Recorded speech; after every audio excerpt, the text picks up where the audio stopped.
Good morning students, welcome back to our English video of Unit 4, Unit 4 chapter A Little Fish Story Part 2. Into the first video, I have taught you and I have explained you a little story about a fish.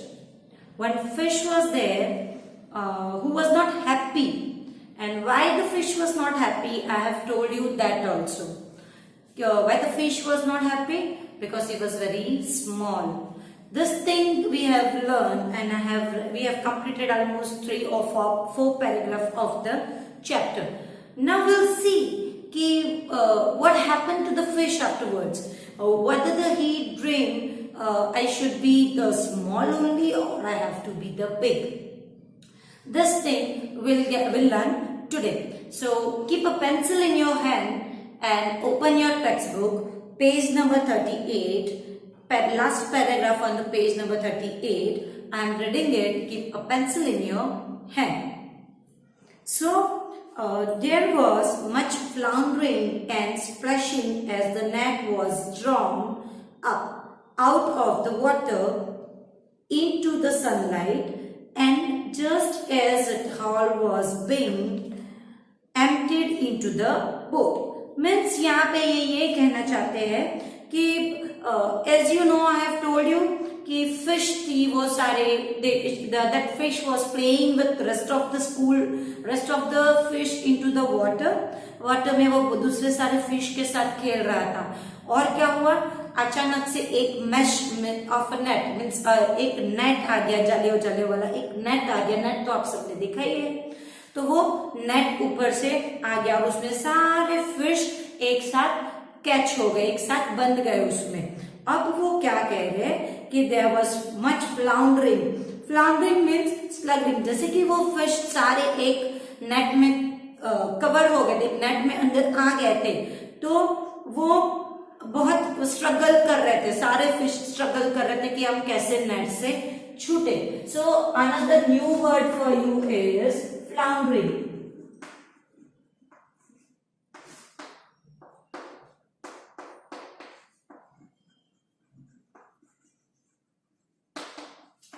Floundering means struggling. बहुत मेहनत कर रहे थे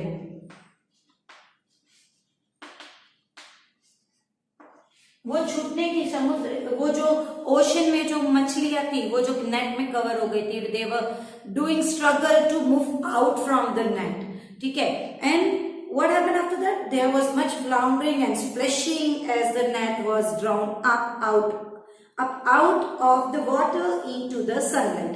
मतलब कि बहुत जब वो नेट है वो फिशरमैन था जो ऊपर खींच रहा था उसको नेट को, तो उसमें स्प्लैशिंग की भी साउंड आ रही थी. स्प्लैशिंग मीन्स जो वाटर मूव होता है पानी में, जो वेव होता है, कुछ हिलने की आवाज आती है, that sound is splashing.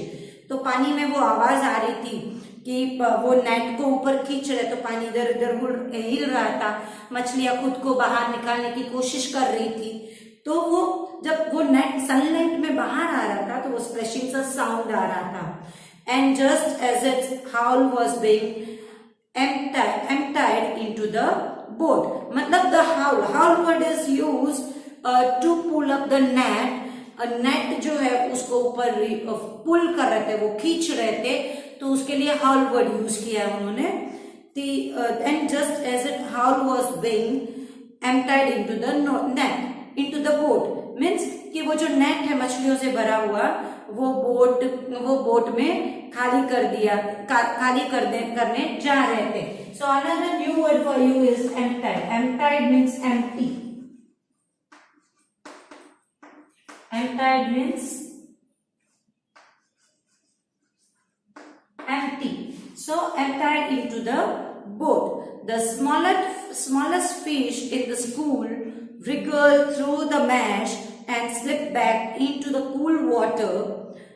Like what they have said now, जो उसमें स्मॉल फिश थी, जब वो ऊपर नेट खींच रहे थे तब जो छोटी फिश है जिसकी ये स्टोरी है, what that fish has done, जो ग्रुप में वो फिश थी, the fish was wriggled means twist and turn, इधर उधर मूव होना. So new word is wriggle.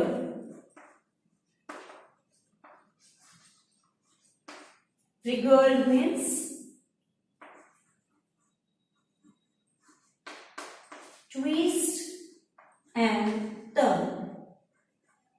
वो फिश था जो वो खुद को रिगल कर रहा था, ऐसे उसे थोड़ा जैसे उसको स्पेस मिल जाए, और वो क्या हुआ, वो इधर उधर मूव होके थ्रू द मैश के अंदर, नेट के अंदर वो इधर उधर मूव होके that fish get slip back to the water, back to the cool water. Slip back means go back quietly, मतलब कि वो फिर से कूद गया.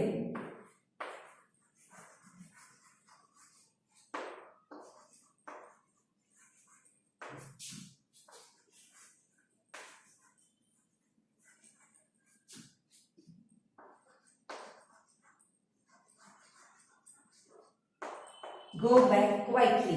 So into the cool water. How good it felt. अब इसमें क्या हुआ? Let me revise it. जो फिशरमैन था उसने नेट डाला, उसमें बहुत सारे फिश कवर हो गए थे. Okay. After that, what happened? The fisherman was trying to haul the net, means to pull the net up to the sun, into the sunlight, and he was about to empty that net, that mesh into the boat. During that time, what the smallest fish has done? Smallest fish has wriggled himself, and that fish has slipped back into the cool water. मतलब कि उसने वो जो पानी था वो उसने इधर उधर थोड़ा एडजस्ट करके, ट्विस्ट एंड टर्न, खुद को एडजस्ट करके वो नेट से बाहर निकल गया. क्यों नेट से बाहर निकल गया? क्योंकि वो छोटा था, बड़े फिश थे, वो बाहर नहीं निकल पाए. पर ये जो कि सबसे छोटा था, तो वो खुद को ट्राई किया उसने, और वो खुद से बाहर निकल गया. और वो कहाँ गया? वो कूल एंड क्लियर वाटर में जाके गिर गया.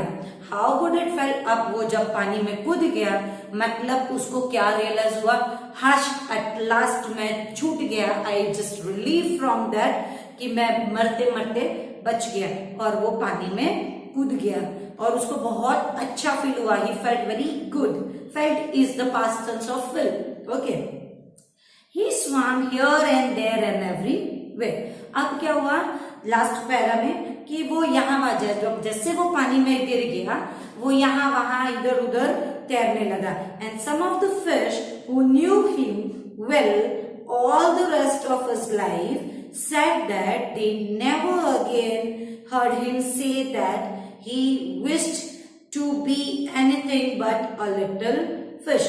मतलब कि उसके जो रेस्ट ऑफ द फिश थे, उन्होंने क्या कहा कि जैसे वो बच गया था, उसके जो बाकी के जो फिश बचे हुए थे ऑलरेडी, जो नेट में नहीं कवर हुए, पकड़े गए थे, उन्होंने क्या कहा कि वो फिश जो है उसने अपनी रेस्ट ऑफ द लाइफ उसने कभी भी ये नहीं कहा कि मैं बड़ा हो जाऊं, मैं छोटा हूं तो मैं खुश हूं.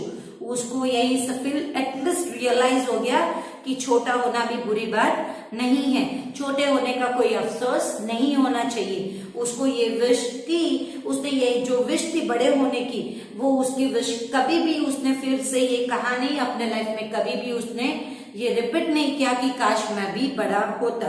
सो यहाँ पे मैं अगर स्टोरी क्विकली रिवाइज करूं तो स्टोरी ये है कि जो स्मॉल फिश है, वो small fish, it is a story about a small fish. तो स्मॉल फिश था, he was not happy. Why he was not happy? Because कि ही वॉज विशिंग कि मैं बड़ा होता तो अच्छा होता. रेस्ट माई स्कूल फिश, जो मेरे दूसरे फिश है उनकी तरह मैं बड़ा होता तो मेरे लिए बहुत अच्छा होता. मुझे गॉड को बार बार रिक्वेस्ट नहीं करनी पड़ती कि मैं भी बड़ा हो जाऊं, और उसके जो फिश, जो दूसरे फिश थे, उनकी तरह मैं भी एंजॉय कर सकूं. दो कि इसने खुद के लिए सारी चीजें वाटर में अवेलेबल करके रखी थी. ओशन में सारी चीजें, खुद के जो भी रिक्वायरमेंट चीजें हैं वो सारी उसने खुद के लिए अवेलेबल करके रखी थी. फिर भी प्रॉब्लम क्या थी कि वो खुश नहीं था क्योंकि वो छोटा है. जब उसके दूसरे फ्रेंड्स थे जो बड़े बड़े थे, वो फिश को थैंक कर रहे थे बार बार, वो फिश को थैंक के कि हाँ हम साइज में बड़े हैं, ये है ना वो है, ऐसे करके वो खुश थे. तो इसको भी अंदर से विश आ रही थी, वो बार बार रिक्वेस्ट कर रहा था मैं भी बड़ा हो जाऊं, मैं भी बड़ा हो जाऊं. बट द प्रॉब्लम वाज कि वो नहीं बड़ा हो पाया, ठीक है, मतलब वो छोटे साइज का था। तो एक दिन क्या हुआ, एक फिशरमैन ने फिश अपने एक फिश नेट डाला, जो मैश है उसने डाला, जिसमें ये सब साथ में खेल रहे थे फिश, उसमें ये सब कवर हो गए नेट के अंदर। और उसके बाद क्या हो गया कि वो जो फिशरमैन पुल कर रहा था वो नेट को, तो ये फिश ने थोड़ा एडजस्ट किया खुद को, ट्विस्ट एंड टर्न किया, रिगल्ड किया खुद को, कैसे भी करके वो नेट से फिर से पानी में कूद गया। और फिर से पानी में कूद गया तो उसको रियलाइज हो गया कि अच्छा हुआ मैं छोटा ही हूँ, और मैं छोटा हूँ इसीलिए वो नेट से मैं फ्रीली बाहर आ सका हूँ। अगर मैं दूसरे फिश की तरह साइज में बड़ा होता तो मैं ये नेट के बाहर नहीं कूद सकता था, और मैं भी बोट में गिर जाता, जैसे कि दूसरे फिश बोट में निकल गए, मैं ओशन के बाहर, मैं बोट में चला जाता और मेरी भी लाइफ यहाँ पे एंड हो जाती।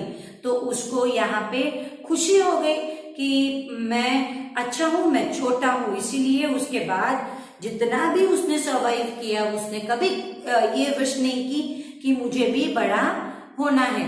और ये स्टोरी में लास्ट में उन्होंने, उसके फ्रेंड्स ने बताया कि उसने कभी भी लाइफ में ये विश नहीं की कि मैं बड़ा हो जाऊं। मीन्स यहाँ पे हमें ये सीखने मिलता है कि to be a smaller is, हम जैसे है वैसे ही हमें खुश होना चाहिए। हमें ये विश नहीं करनी चाहिए कि मुझे ये चाहिए ना वो चाहिए, जैसे आप सब डिमांड करते हो।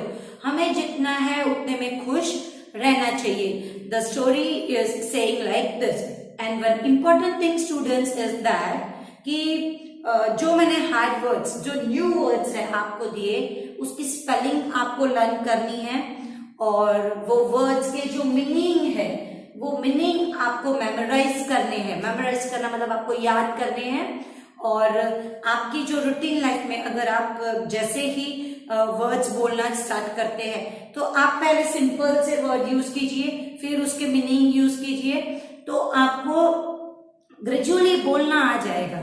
100% बोलने में बहुत टाइम लगेगा, पर आप स्पीक आउट करना स्टार्ट करोगे तो ही आप प्रॉपर इंग्लिश बोल पाओगे। जैसे कि हम रेगुलर स्कूल्स में नहीं आ रहे हैं, तो प्रॉब्लम क्या हो रही है कि आप लोग घर पे अपने मदर टंग बोलते हो, बट द कंसेप्ट इज कि आप घर पे बैठ के भी आप यूज करोगे लैंग्वेज, इंग्लिश लैंग्वेज जितनी भी जैसे भी आती है। हमारे साथ लाइव सेशन में जैसे आप यूज करते हो लैंग्वेज, वैसे ही आपको घर पे भी यूज करनी है, तो आप फ्रिक्वेंटली बोलना स्टार्ट हो जाओगे। So hope you have understand the story properly, go through the meaning, learn out the spellings, everything, and try to solve the answers by your own. जैसे कि बुक्स हमारे पास है, आप नहीं कर पाओगे, तो try to solve the answers by your own, and hopefully you have understand the story proper. Thank you and have a nice day for observing the video.